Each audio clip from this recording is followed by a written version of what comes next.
Hello नमस्ते आदाब सत श्री अकाल and welcome to Unacademy. मैं हूं आपका दोस्त आपका होस्ट शुभेन सिंह चौहान। ये है मेरी शक्ल दोस्तों, ठीक है। इधर भी देख सकते हो, ऊपर भी देख सकते हो, ठीक है। मैं हूं आपका करंट अफेयर्स का teacher. The most important subject आप लोगों के यूपीएससी प्रिपरेशन में, जो कि करंट अफेयर्स है, जो कि इंपॉर्टेंस है आपके prelims of point of view से, मेंस पॉइंट ऑफ व्यू से और इंटरव्यू पॉइंट ऑफ व्यू से। सो यही इंपॉर्टेंट टॉपिक जो आपके यूपीएससी प्रिपरेशन में आपका एक साथी बन के चलने वाला है, उसी के लिए मैं शुभेन सिंह चौहान आप लोगों के लिए ये सीरीज लेके आया हूं, जिसके अंदर आपको न्यूज, एडिटोरियल, मैगजीन, टेलीविजन, ये सब कुछ एक साथ मिलेगा। इसके अलावा आप लोग मेरे टेलीग्राम चैनल को ज्वाइन कर सकते हैं। यहाँ पर आपको न्यूज़पेपर का पीडीएफ नहीं मिलने वाला है, केवल यहाँ पे आपको एक और चीज मिलने वाली। देखिए बेटा कि यूपीएससी के अंदर क्या होता है कि आपके जो न्यूज़पेपर छापे जाते हैं, उसको जो छापा जाता है वो सारे लोगों के लिए छापा जाता है। वो हो सकता है किसी डॉक्टर भी पढ़ रहा हो सकता है वही पेपर इंजीनियर भी पढ़ रहा हो सकता है वही पेपर आपके समोसा की दुकान पे कोई समोसा खा रहा हो उसके ऊपर। तो वो जो पेपर है, जो एडिटोरियल, जो आर्टिकल वहां पे लिखा गया है, वो हर एक व्यक्ति के लिए है, ठीक है। वो ऐसा नहीं है कि यहाँ पे शुभेन प्रिपरेशन कर रहा है तो केवल उसके लिए मैं ये आर्टिकल छापू, तो वो सबके लिए है, ठीक है। तो उसका जो फॉर्मेट है वो यूपीएससी पॉइंट ऑफ व्यू से नहीं है, पर मेरे इस टेलीग्राम चैनल पे आपको हर एक आर्टिकल का एक प्रॉपर फॉर्मेट मिलेगा, जो कि यूपीएससी पॉइंट ऑफ व्यू से है, जिसके अंदर आपको सबसे पहले इंट्रोडक्शन मिलेगा, फिर उसके बाद आपको बॉडी मिलेगी, फिर उसके बाद आपको कंक्लूजन मिलेगा। जब आप इस टाइप के एडिटोरियल बार बार देखेंगे तो आपके दिमाग में बैठ जाएगा कि आंसर कैसे देना है। एक स्ट्रक्चर्ड फॉर्मेट में आपकी पढ़ाई होने लगेगी। इस कारण से आपको ये जो टेलीग्राम चैनल है, ये बहुत ही ज्यादा हेल्प करने वाला है। इसके अलावा मेरी कुछ फ्री स्पेशल क्लासेस हैं, जहां पर मैं आपके हर 3 दिन में, है ना, स्पेशल क्लास आपके अन अकेडमी प्लेटफॉर्म पे होंगी, जो कि बिल्कुल फ्री होंगी आप लोगों के लिए। यहां पर आपके लिए मैं हर 3 दिन में एक क्लास लूंगा, जहां पर मैं सारे एडिटोरियल जो उन 3 दिन में आए थे उनको मैं कवर करूंगा एकदम कंप्रेहेंसिव एनालिटिकल वे में। इसके अलावा अगर आपको यूपीएससी के प्रिपरेशन से रिलेटेड या फिर कोई भी आपके जीवन की दिक्कत है, यूपीएससी हो, एसएससी, एसएससी, सीजीएल या किसी भी एग्जाम से प्रिपरेशन से रिलेटेड चाहे प्रॉब्लम हो, चाहे किसी सब्जेक्ट के रिलेटेड प्रॉब्लम हो, चाहे आपको करंट अफेयर्स में प्रॉब्लम हो, चाहे आपको ऐसा लग रहा हो कि यार मैं प्रिपरेशन नहीं कर पा रहा हूँ, शुरुआत नहीं कर पा रहा हूँ, कैसे करूं, ठीक है। इन सब के लिए आप मेरे इस मेंटरशिप नंबर को कॉल कर सकते हैं या फिर आप मुझे व्हाट्सएप कर सकते हैं, हाय सर, और आपकी एग्जाम का नाम मुझे और डाउट आप मेंशन करके मुझे सेंड कर दीजिए। अब मेरी टीम आपको कॉल करेगी और आपको कॉल करके प्रॉपर रूप से गाइडेंस मिलेगा। मतलब आपकी जो जितनी भी सारी समस्या है वो आप मुझे दे सकते हैं। इसके अलावा आप लोगों के लिए एक अन अकेडमी का सब्सक्रिप्शन लाया गया है बेटा, ठीक है। ये बहुत ही इंपॉर्टेंट चीज है आपके कोर्स के लिए, आपकी प्रिपरेशन के लिए, आपकी स्टडी को स्मार्ट करने के लिए, जिसके अंदर अन अकेडमी लाता है आपके लिए डेली लाइव क्लासेस, जिसके अंदर क्या होता है, आपके अंदर एक प्रॉपर टाइम दे दिया जाता है, जैसे 4 से 6 आपका ज्योग्राफी का टीचर आपको पढ़ाने वाला है। मान लीजिए कहा है मैंने, ऐसा नहीं है कि 4 से 6 हमेशा ज्योग्राफी का पढ़ाएगा, ठीक है। तो आपको एक टाइम दे दिया एक टीचर ने कि 4 से 6 में मेरी क्लासेस होंगी, तो इस क्लास में आपको लाइव अटेंड करना होगा, जिससे क्या होगा कि 4 से 6 में आप ज्योग्राफी पढ़ रहे हैं मान लीजिए, 6 से 8 में आप हिस्ट्री पढ़ रहे हैं मान लीजिए, फिर आप इकोनॉमी पढ़ रहे हैं, तो इससे आपका एक टाइम टेबल खुद ब खुद डेवलप हो जाएगा। और इसके अलावा जो लाइव क्लासेस का मजा है ना बेटा, ये एकदम अलग ही मजा है। जो आपका और मेरा इंटरेक्शन अभी हो रहा है, यही लाइव क्लासेस में होता है। आपको रिकॉर्डेड वीडियो में अक्सर क्या होता है कि आप क्या करते हैं, आनाकानी करते हैं। आपको लगता है अभी देख लूं, फिर थोड़ी देर बाद देख लूंगा, फिर थोड़ी देर बाद देख लूंगा। इससे क्या है ना, एकदम लिंक नहीं बन पाता। आप टूट टूट के एक ही टॉपिक को पढ़ते हो, जबकि लाइव क्लासेस में क्या होता है, 2 घंटा को सलंग बैठना है, मतलब बैठना है, उसके अंदर आपके टॉपिक का एक प्रॉपर लिंकेज हो जाता है। उसके अलावा अन अकेडमी आपके लिए लाया है live test and quizzes. Live test and quizzes क्यों इंपॉर्टेंट है, देखो आपको ना ये एग्जाम को क्रैक करने के लिए खुद का एनालिसिस करना है, साथ में दूसरों का एनालिसिस करना है। मतलब खुद से कंपटीशन करना है और दूसरों से कंपटीशन करना है। खुद से कंपटीशन करने का क्या मतलब, क्या खुद से कंपटीशन करने का मतलब ये है बेटा कि आप जो आज हैं वो आप कल ना हो। आप आज से अपने आप को इम्प्रूव कीजिए, मतलब आप अपने पास से कॉम्पीट कीजिए, अपने फ्यूचर को संवारिए। इसी कारण से अन अकेडमी आपके लिए लाया है डेली लाइव टेस्ट, जहां पर आपको आपको एक प्रॉपर एनालिसिस मिलेगा आपके टेस्ट का कि आप कहाँ गड़बड़ कर रहे हो। ठीक है, उसके अलावा लाइव टेस्ट में आपको ये भी बताया जाएगा कि आप अगर क्वेश्चन को अप्रोच नहीं कर पा रहे हैं तो क्वेश्चन को कैसे अप्रोच करें,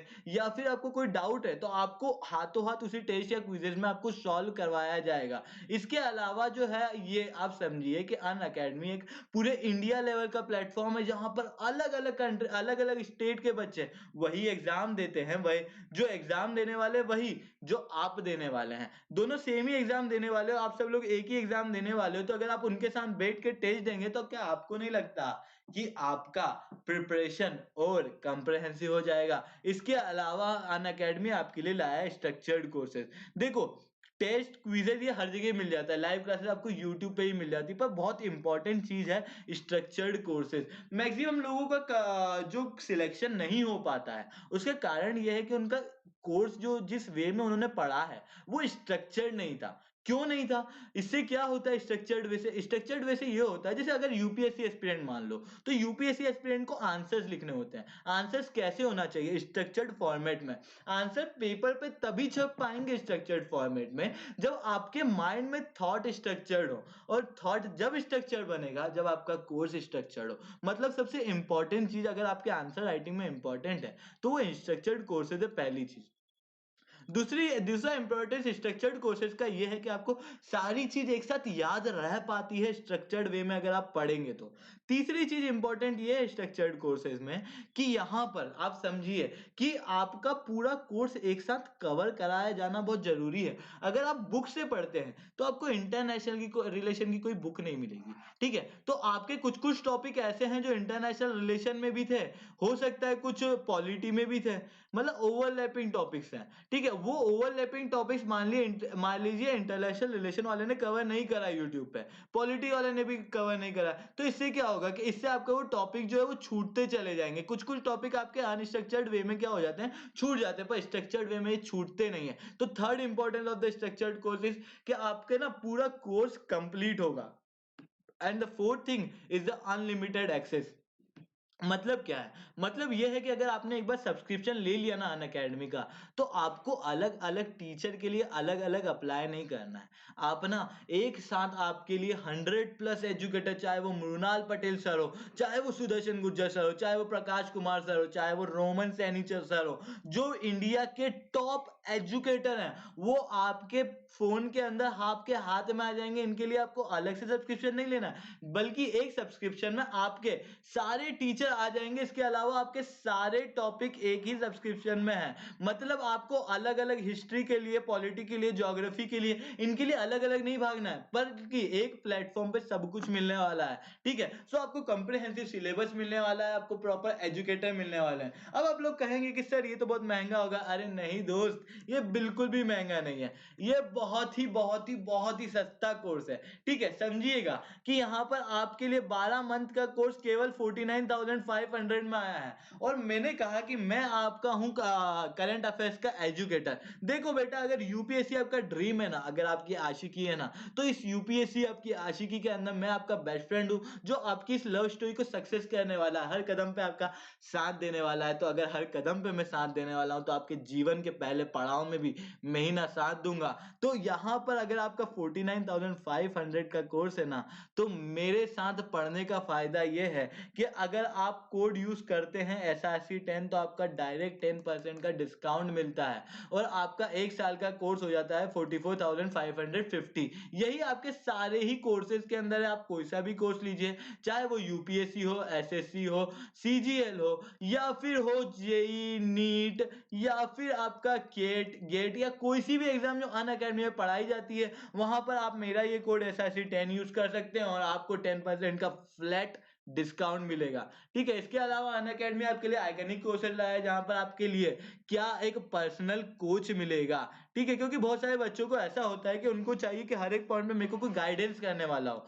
तो हर एक पॉइंट पे गाइडेंस करने वाला, किस तरीके से तुमको पढ़ना है, कहाँ पढ़ना है, कैसे जाना है, ये सब कुछ आपका ये पर्सनल कोच आपको बताने वाला है। सो आपके लिए अनअकैडमी आपकी कंप्रहेंसिव प्रिपरेशन लेके आया है। सो वेट नहीं करना है, जाना है अनअकैडमी लर्निंग ऐप पे, वहां पर जाएंगे, आपको सब्सक्रिप्शन अपना गोल सेट कीजिए, गोल सेट करने के बाद आप वहां पर सब्सक्रिप्शन डालिए। सब्सक्रिप्शन जैसे ही डालिएगा तो यहाँ पर पूरा इस टाइप से आपको मिल जाएगा कि आपको क्या पेमेंट करना है। वहां पर नीचे एक रेफरल कोड आएगा, रेफरल कोड में ऐसा ऐसे 10 डालिएगा और आपको 10% डिस्काउंट मिल जाएगा। ठीक है, अब शुरू करते हैं आज का टॉपिक। हम लोगों का पहला क्वेश्चन है कि अभी जो नई साइट है रोहिंग्यास के लिए बांग्लादेश ने बनाई है, उस साइट का नाम क्या है? ठीक है, ऑप्शन ए है आपके लिए भशनचार, है ना, भशनचार आइलैंड है ये। दूसरा है अरक्कन, तीसरा है रखीन स्टेट और चौथा है कुतुपलम। जल्दी बताइए, जल्दी सोचिए सोचिए सोचिए, कौन सा है, कौन सा है, कौन सा है? ठीक है, अब आपके पसीने छूट रहे होंगे, बोल रहे होंगे कि सर कौन सा आंसर, ये तो नाम भी नहीं सुना। ठीक है, यही तो प्रॉब्लम है बेटा, क्योंकि ना एक व्यक्ति जब खुद से पढ़ता है ना तो वो सब कुछ नहीं कर पाता, सब कुछ कवर नहीं कर पाता। यहीं पे इंपॉर्टेंस आता है आपके एजुकेटर का, आपके बेस्ट फ्रेंड का। तो मैं आपको बताता हूं कि क्या खेल है इसके पीछे। ठीक है, तो मैं आपको समझाऊंगा और आपके लिए क्वेश्चन इतना इजी हो जाएगा ना, आप लोग कहेंगे कि यार कितना ही सिंपल है। ठीक है, सबसे पहली चीज के रोहिंग्यास क्या है, सबसे पहली चीज के रोहिंग्यास क्या है। ठीक है, रोहिंग्यास क्या है, देखो, इसके पहले इसके पीछे एक बहुत बड़ी हिस्ट्री छुपी है यार। ठीक है, रोहिंग्यास जो है ये म्यांमार की माइनॉरिटी पीपल है। कहाँ की माइनॉरिटी है? म्यांमार की। ठीक है, म्यांमार की अगर मैं बात कर रहा हूं तो पहले मैं ज्योग्राफी की बात कर लेता हूं। ठीक है, तो म्यांमार आपका कहाँ पे एग्जिस्ट करता है? यहाँ पर। ठीक है, यही म्यांमार की कैपिटल है नया पिताओ। ठीक है, याद कर लो, म्यांमार नया पिताओ इसकी कैपिटल है। और यहाँ पर आपको म्यांमार से दिख रहा होगा कौन कनेक्ट हो रहा है? बांग्लादेश। ठीक है, यहाँ पर इंडिया है, इधर की साइड से चाइना है, इधर की साइड से आपका थाईलैंड है, यहाँ से आपका लाओस है और नीचे की साइड बे ऑफ बंगाल आता है। ठीक है, तो अगर मैं म्यांमार इसे कहता हूं, मैं कहता हूं कि ये म्यांमार है, राइट। तो यहां से आपका ईस्टर्न डायरेक्शन में कौन आता है? लाओस। लाओस के नीचे कौन कनेक्ट करता है? थाईलैंड। ठीक है, लाओस की कैपिटल क्या है बेटा? लाओस की कैपिटल वियतनियन, वियतनियन, वियतनियन इसकी कैपिटल है। थाईलैंड की कैपिटल है बैंकॉक। ऊपर की साइड नॉर्थ में आपको कौन मिलेगा? चाइना। नॉर्थ में आपको मिलेगा चाइना जिसकी कैपिटल है बीजिंग। ये सारी कैपिटल हाथों हाथ याद होती जानी चाहिए, जैसे जैसे बोल रहा हूं मैं। नीचे की साइड आपका आएगा बे ऑफ बंगाल, इधर की साइड आपका आएगा नॉर्थ वेस्ट में इंडिया, दैट इज भारत। ठीक है, और इधर की साइड आपका आएगा बांग्लादेश। ठीक है, तो कौन कौन सी कंट्री अगर पूछे म्यांमार से बाउंड्री शेयर करती है तो मैप बेस्ड क्वेश्चन बन रहा है कि नहीं? यहाँ पर सबसे पहली नॉर्थ में China, Laos, Thailand, Bangladesh, India.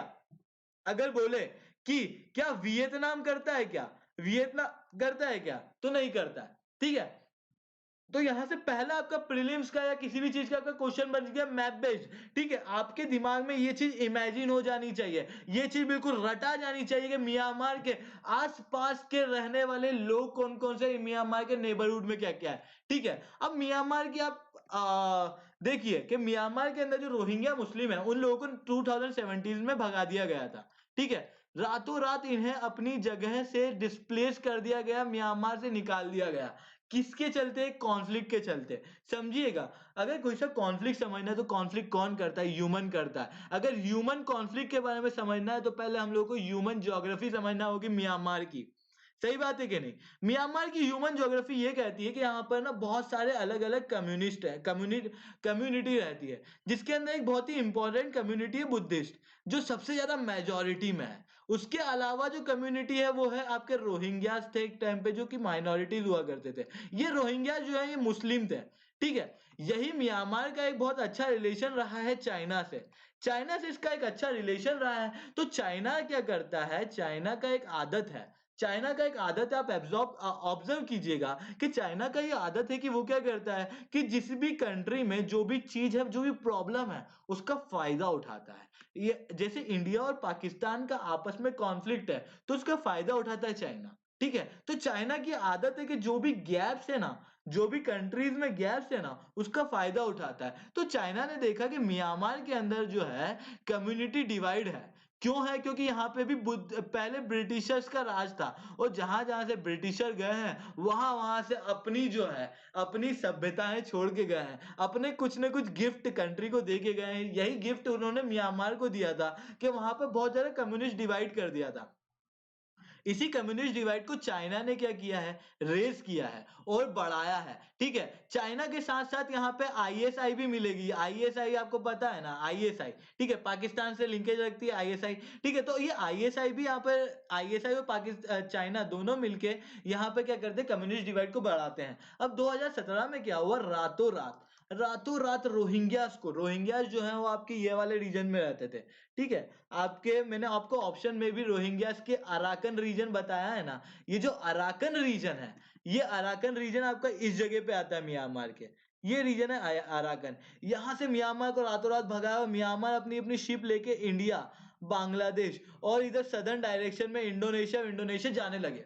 ठीक है, इंडिया ने भी सोचा कि यार तुमने ऐसा किया भाई, इन रोहिंग्यास के लिए तो दिल से बुरा लगता है भाई, प्लीज भाई इनको वापस ले लो। ऐसा इंडिया ने म्यांमार को कहा, ठीक है? म्यांमार इस चीज के लिए चालू नहीं हुआ, माना नहीं कि हम लोग इन रोहिंग्यास को वापस लेंगे। तो इंडिया ने इन रोहिंग्यास को शरणार्थ देने की कोशिश की। अब मैंने जैसा कि बताया, म्यांमार में एक चीज है आईएसआई जो कि एक्टिव है, इसके अलावा चाइना है जो कि एक्टिव है, जो कि दोनों के दोनों इंडिया के हमेशा क्या रहते हैं, खिलाफ रहते हैं। तो इंडिया को अपनी इंटेलिजेंस से ये पता चला कि जो रोहिंग्यास यहाँ आ रहे हैं इंडिया में, उसमें से कुछ लोग इक्का दुक्का लोग ऐसे हैं जो आईएसआई से लिंकेज रखते हैं। और क्योंकि आईएसआई से लिंकेज रखते हैं तो इंडिया की सिक्योरिटी पे थ्रेट है। इंडिया सबका भला करता है, बाकी अपना बुरा करके कभी भला नहीं करेगा। तो इंडिया जो है वो अपनी सिक्योरिटी को सबसे पहले रखता है, और इंडिया ने अपनी सिक्योरिटी को पहले रखते हुए कहा कि रोहिंग्यास को हम लोग नहीं रख पाएंगे। अब इंडिया के पास डायलेमा था कि इन लोगों की ह्यूमन राइट का क्या किया जाए,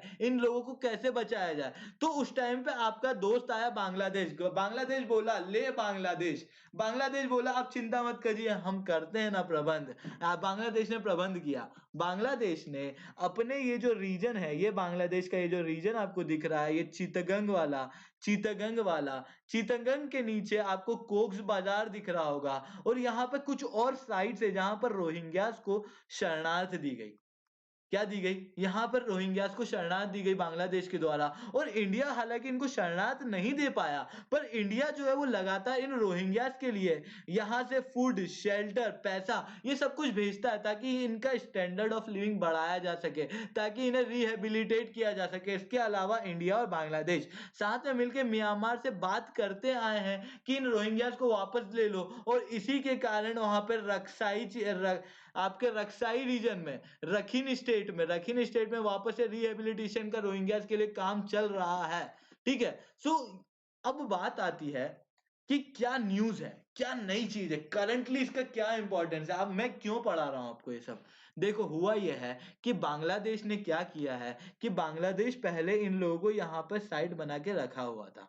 बाकी यहाँ पे एक प्रॉब्लम थी दोस्तों, यहाँ पे प्रॉब्लम ये थी कि ये बहुत जंगली इलाका है। जंगली इलाका होने के कारण यहाँ पे हाथी, घोड़ा पाल की अलग-अलग आपके हाथी, जानवर, टाइगर ये सब रहते थे, जिसकी वजह से ह्यूमन और एनिमल का कॉन्फ्लिक्ट हो रहा था, जिसकी वजह से रोहिंग्यास को रहने में मुश्किल हो रही थी। इसी कारण से उनका रिहैबिलिटेशन का काम, उनको शिफ्ट करने का काम आपके अक्सार 4 में किया गया है। कहाँ किया गया है? भसन 4 में, सॉरी, भसन 4 के अंदर आपका किया गया है। अब भसन 4 के बारे में समझते हैं, ये कौन सी जगह है। ठीक है, भसन 4 एक ऐसी जगह है जो कि 2006 में बनी थी। 2006 में कैसे बनी थी सर? सवाल उठता है 2006 में कैसे बनी थी? आप एक बार गौर से देखिए कि ये वाली नदी कौन सी है यार? ये जो नदी है जो खुल के एकदम आ रही है यहाँ पर, ये कौन सी है? मेघना रिवर। ठीक है, मेघना रिवर के एलुवियल डिपॉजिट यहाँ बनते हैं, और इन्हीं एलुवियल डिपॉजिट को यही एलुवियल डिपॉजिट 2006 में उभर के और ये भसन 4 रीजन बना। ये भसन 4 रीजन जो है ये 13,000 हेक्टेयर का है, 13,000 एकड़ का है, और इन्हीं 13,000 एकड़ जो है ये पूरा मड फ्लड फॉर्म में है। मड फ्लैट फॉर्म मतलब क्या, कि क्योंकि ये एलुवियल सॉइल है मेघना की, जो कि नदी द्वारा पहाड़ों से लेके उठाई जा रही है, जिसे डिपॉजिट किया गया है, वो कैसा है? वो एक बिल्कुल मड फॉर्मेट में, मतलब गीली मिट्टी के फॉर्मेट में है, ठीक है? तो इस टाइप का है आपका भसनचार रीजन, ठीक है? आपको भसनचार समझ में आया, आपको हिस्ट्री समझ में आई, ठीक है? आपको समझ में आया कि क्यों रिलोकेट कर रहे हैं? बताइए क्यों रिलोकेट कर रहे हैं? क्योंकि जहां पे पहले लोकेट किया हुआ था, वो जगह कैसी थी? जंगली जानवरों से भरी है, ठीक है? वहां पर क्या हो रहा है? रोहिंग्यास को रहने में दिक्कत हो रही है, वहां पर इंफ्रास्ट्रक्चर की कमी है, इस कारण से इन्हें रिलोकेट किया जा रहा है। कहां पर? भसनचार रीजन में।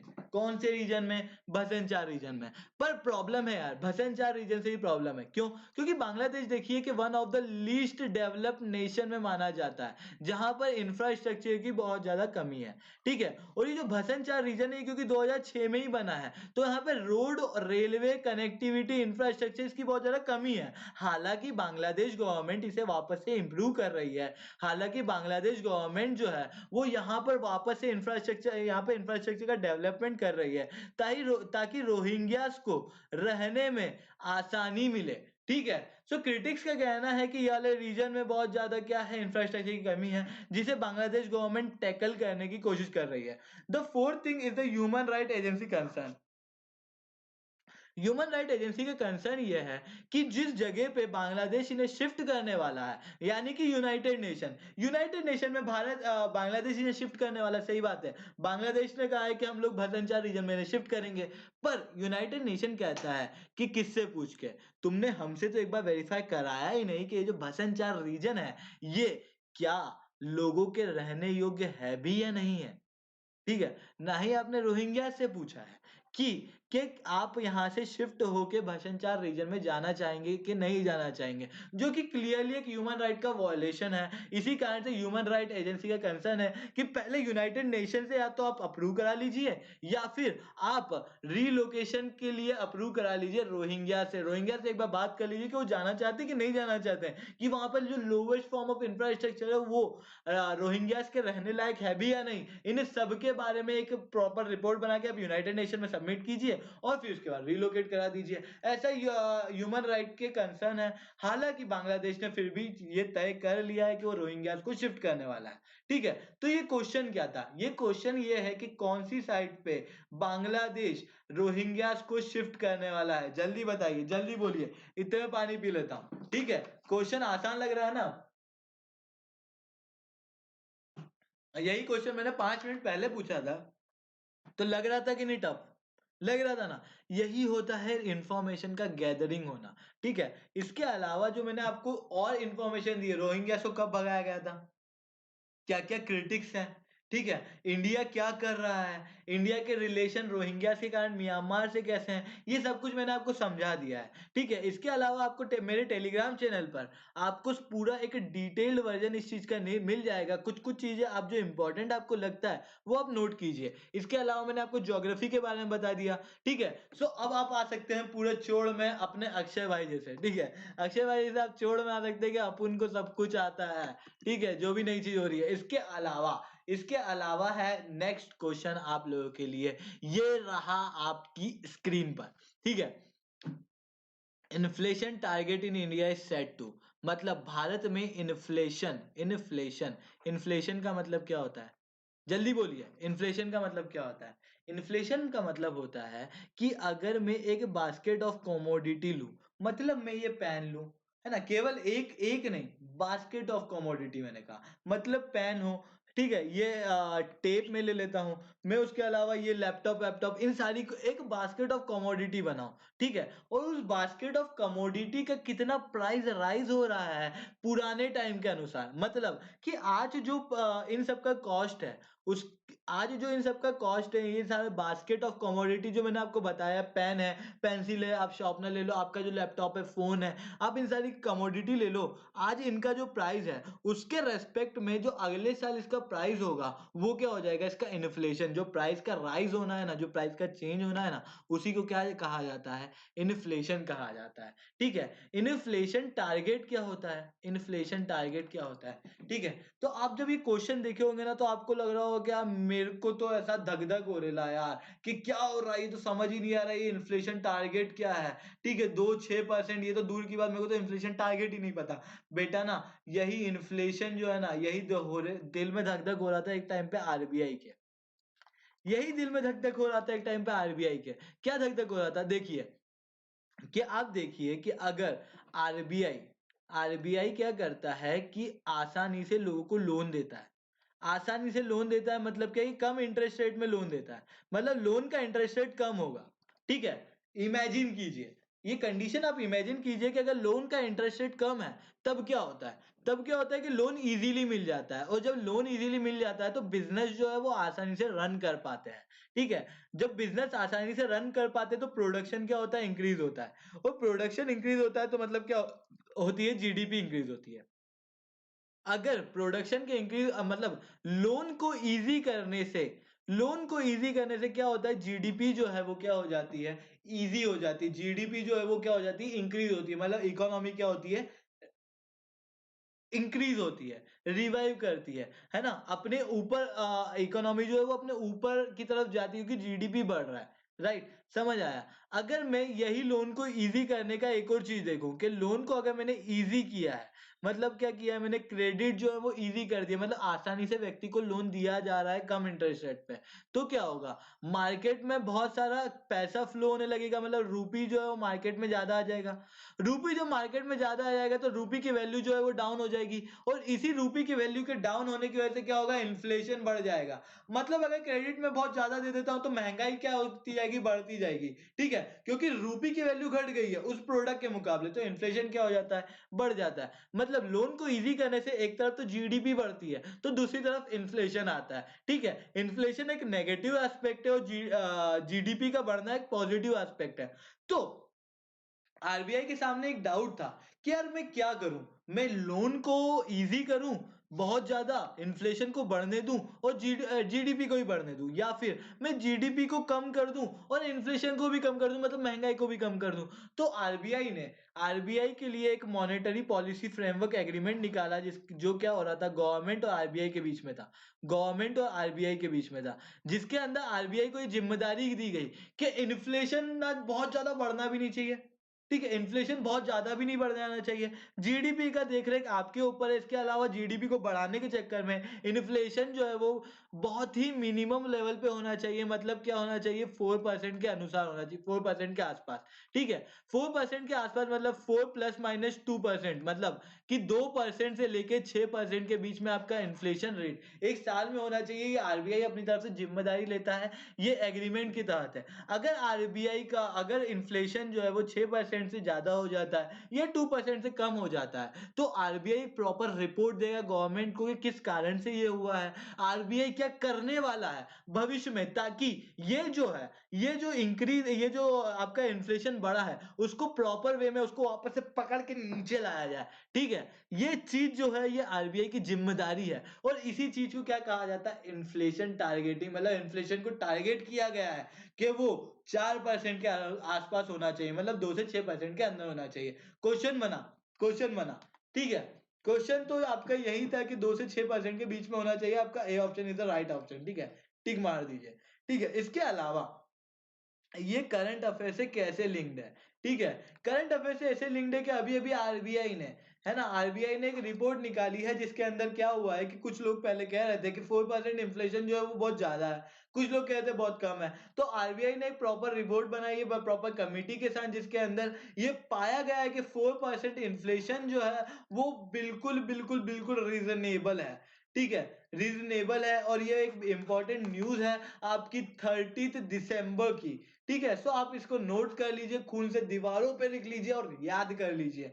ठीक है? इसके अलावा आपका नेक्स्ट थिंग है कि ह्यूमन डेवलपमेंट इंडेक्स के अंदर क्या-क्या चीज़ें आती है? Standard of living, education, life expectancy and the condition of environment. इनमें से कौन-सी चीज़ आती है? ये आपका है नेक्स्ट क्वेश्चन। जल्दी सोचिए, जिनको आता है वो कमेंट में लिखिए।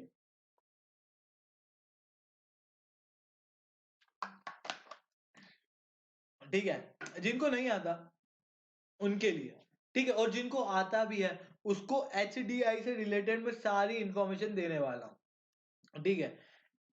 देखिए, एचडीआई HDI जो है वो HDR का पार्ट है, ह्यूमन डेवलपमेंट रिपोर्ट का पार्ट है। किसका पार्ट है? ह्यूमन डेवलपमेंट रिपोर्ट का। ये ह्यूमन डेवलपमेंट रिपोर्ट क्यों निकाली जाती है? देखिए कि जब ह्यूमन डेवलपमेंट रिपोर्ट नहीं थी, उसके पहले क्या होता था कि ह्यूमन का कितना अच्छा है, ह्यूमन कितना डेवलप हो रहा है, वो जीडीपी से निकाला जाता था। पर आप एक बात सोचिए कि अगर सारी चीजें जीडीपी से निकाली जाएगी, मतलब जीडीपी का मतलब क्या है? पैसा।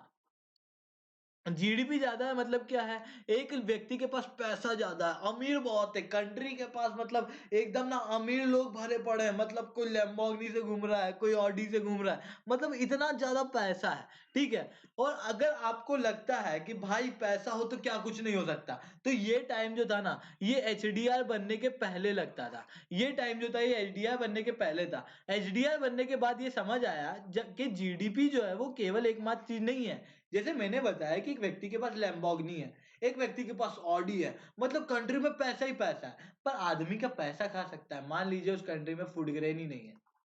मान लीजिए कि उस कंट्री में हेल्थ एक्सपेक्टेंसी, मतलब हेल्थ जो है वो बहुत ही कम है, जिसकी वजह से एक आदमी जो है 35 साल में ही मर जाता है।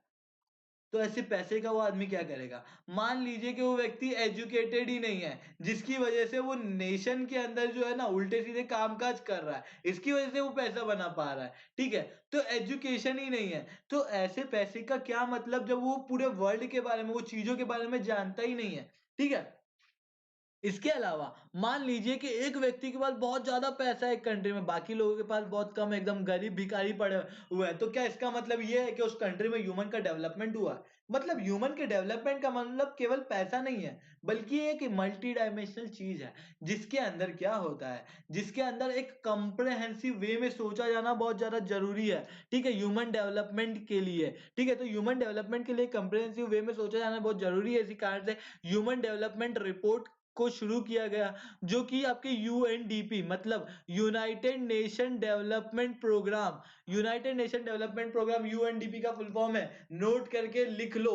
ठीक है। यूएनडीपी जो है वो हर साल ये एचडीआर निकालती है, और इस एचडीआर में सबसे पहली चीज है ह्यूमन डेवलपमेंट इंडेक्स। ठीक है, ह्यूमन डेवलपमेंट इंडेक्स। ठीक है, ये जो ह्यूमन डेवलपमेंट रिपोर्ट है उसके अंदर पहली चीज, ठीक है, बहुत सारी चीजें, बहुत सारे इंडेक्स हैं जिनको मिला के ये ह्यूमन डेवलपमेंट रिपोर्ट बनाई जाती है। हर इंडेक्स का अपना एक अलग मतलब है, और उन्हीं इंडेक्स को आज हम लोग समझने वाले हैं। सबसे पहला है ह्यूमन डेवलपमेंट इंडेक्स।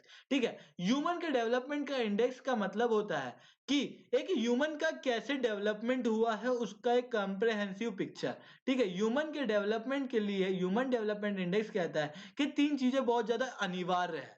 ठीक है, पहला है standard of living. Standard of living, अगर स्टैंडर्ड ऑफ लिविंग अच्छा है तो वो अच्छी हेल्थ पा सकेगा, वो अच्छा खाना पा सकेगा, अच्छा शेल्टर मिलेगा। स्टैंडर्ड ऑफ लिविंग अच्छा है तो इन्वायरमेंट अच्छा मिलेगा। ठीक है, सो स्टैंडर्ड ऑफ लिविंग जो है, अगर ये सारी चीज होगी तो ह्यूमन का डेवलपमेंट होगा कि नहीं। सेकंड चीज है आपकी एजुकेशन। ठीक है, एजुकेशन, एजुकेशन अच्छी होने के लिए आपका स्टैंडर्ड ऑफ लिविंग भी अच्छा होना चाहिए। अगर आपका स्टैंडर्ड ऑफ लिविंग अच्छा नहीं है, अगर आपके पास पैसे नहीं है, तो आप मजदूरी करने जाएंगे, आप एजुकेशन थोड़ी पा पाएंगे। ठीक है, तो आपको अगर एजुकेशन अच्छी करना है तो आपका स्टैंडर्ड ऑफ लिविंग भी अच्छा होना चाहिए। सो आपका जो दूसरा चीज है डेवलपमेंट के लिए, ह्यूमन के डेवलपमेंट के वो लिए, वो है एजुकेशन। क्यों इंपॉर्टेंट है? क्योंकि अगर किसी रीजन में ह्यूमन का डेवलपमेंट किया जाना है तो जरूरी है कि वहां पे इनोवेशन हो। ठीक है, नई नई चीजें, नया नया डेवलपमेंट हो, नई नई चीजें, नए नए आइडियाज का उजागर हो, नई नई चीजें जो है वो बनाई जा सके ह्यूमन के द्वारा। ह्यूमन जो है वो कैपेबल होना चाहिए, एक असेट की तरफ एक्ट करना चाहिए। वो असेट की तरफ कब एक्ट करेगा? जब वो एजुकेटेड होगा, जब वो अलग अलग चीजों के बारे में जानता होगा, तभी। इसी कारण से एजुकेशन जो है वो आपका सेकंड इंपॉर्टेंट पैरामीटर है इसके अंदर। And the third important parameter is the health. ठीक है, हेल्थ एक बहुत ज्यादा इंपॉर्टेंट पैरामीटर है ह्यूमन के डेवलपमेंट के लिए। आपको कोई भी काम करना है, ठीक है, मान लीजिए कि आप स्टडी करते हैं, ठीक है, आप लोग तो पढ़ाई करते हैं, यूपीएससी की प्रिपरेशन करते हैं, मान लीजिए आपकी हेल्थ ही अच्छी नहीं है, तो क्या आप डेवलपमेंट कर पाएंगे? क्या आप कल जो थे उससे इंप्रूव कर पाएंगे? क्या आपकी प्रिपरेशन जो है वो अच्छी हो पाएगी? ऑब्वियसली नहीं हो पाएगी। तो आपका हेल्थ जो है वो एक इंपॉर्टेंट पैरामीटर है। अगर आपकी हेल्थ को आपको अच्छा रखना है तो आपको एक एजुकेटेड पर्सन होना जरूरी है। ठीक है, उसके अलावा अगर आपको हेल्थ अच्छी चाहिए तो आपका स्टैंडर्ड ऑफ लिविंग होना भी जरूरी होता है। मतलब ये तीनों के तीनों चीजें जो है वो आपस में जुड़ी हुई है। राइट। सो ये हो गया आपका स्टैंडर्ड ऑफ लिविंग, एजुकेशन और हेल्थ। इन तीनों से मिला के क्या बनता है, ह्यूमन डेवलपमेंट इंडेक्स। ठीक है, अब मैं इन्हें कैलकुलेट कैसे करता हूँ, ठीक है, एजुकेशन, क्योंकि मेरे को इंडेक्स बनाना है ना, तो इंडेक्स बनाने के लिए मुझे कुछ क्राइटेरिया तो रखना पड़ेंगे। क्राइटेरिया ये है कि एजुकेशन के लिए मैं रखता हूँ मीन ईयर ऑफ स्कूलिंग। मतलब मीन ईयर ऑफ स्कूलिंग का मतलब क्या सर?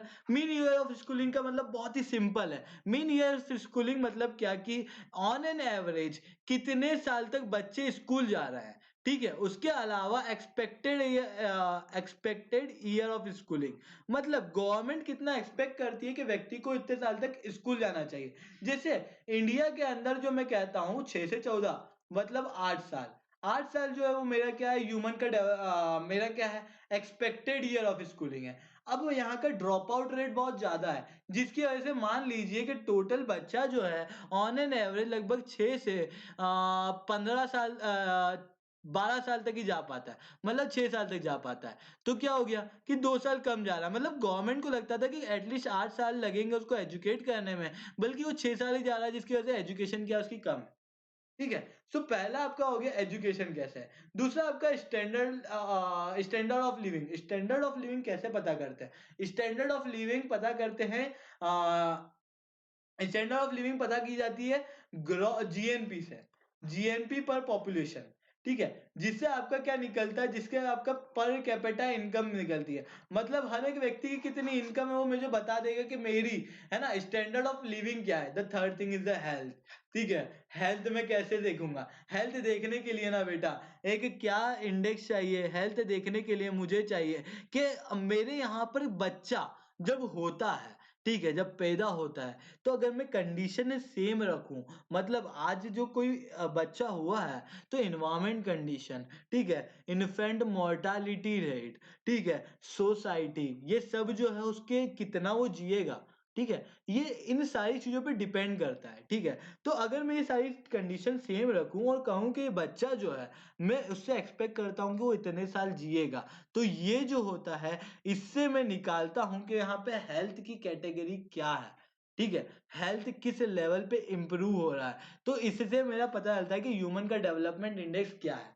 ठीक है, ह्यूमन के डेवलपमेंट के लिए अगर मुझे एक कंट्री में ह्यूमन का डेवलपमेंट करना है, ठीक है, ह्यूमन का डेवलपमेंट करना है, तो मैं किसका डेवलपमेंट करूंगा? ह्यूमन का डेवलपमेंट मुझे एक बहुत ही कंप्रिहेंसिव वे में, फास्टेस्ट वे में करना है, तो मैं क्या करूंगा, उन लोगों को डेवलप करूंगा जो क्या है, अंडर डेवलप्ड है। मतलब क्या, जिनका पार्टिसिपेशन सोसाइटी में कम है। मतलब क्या कि वो लोग जिनकी कोई आइडेंटिटी नहीं, जिनका एक आइडेंटिटी क्राइसिस है। इन केस ऑफ इंडिया ये कौन कौन है, आप सोशल इश्यू में पढ़ेंगे बेटा, तो यहाँ पे मैं आपके GS3 को, मतलब आपकी इकोनॉमी को आपके सोशल इश्यूज से जोड़ने जा रहा हूँ। ठीक है, तो इसके अंदर आपके वो सारे सेक्शन जो वल्नरेबल सेक्शन है इस सोसाइटी के, मतलब क्या, पुअर पीपल, ठीक है, पुअर पीपल, वुमन, ठीक है, एलजीबीटी एलजीबीटी, ठीक है, यहां पर आपके आ जाएंगे elderly, elderly population, minorities, minorities,